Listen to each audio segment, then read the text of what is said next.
On Sunday, armed police stood guard at an Auckland supermarket as authorities investigate a terror attack which happened 2 days prior. The perpetrator was a Sri Lankan man who idolized the Islamic State group. He was shot and killed by the police after injuring 7 people. Literally 2 minutes when we were inside, that's when I started to hear ladies scream at the back. But we were at the entrance, so it sounded like they were like all the way at the other end. And so I looked, and a lot of people were running towards whatever was happening. So I walked towards it as well. And then it just went from walking towards it to everyone turning around and running for the exit. And everyone screaming that he had a knife, he had a knife. And then I saw a lady come out who had clearly, like, she was bleeding from the leg down. And no one was helping her.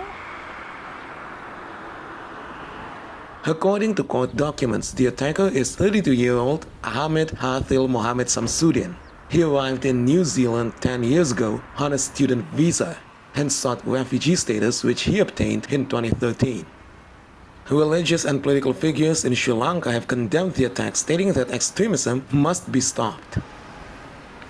We really feel that this kind of extremism should be stopped, and really recognize the kind of people who are in these extreme groups, and then only we can really have a secure world and secure country.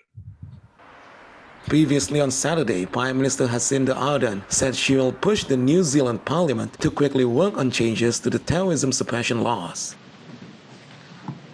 But we must also look forward, as we have always done. We must be willing to make the changes that we know may not necessarily have changed history, but could change the future. We already have changes to the terrorism suppression laws underway, with the departmental report just being reported back to Select Committee. That means the public have had their say, and now Parliament must act.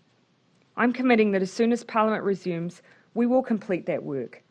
That means working to pass the law as soon as possible, and no later than by the end of this month.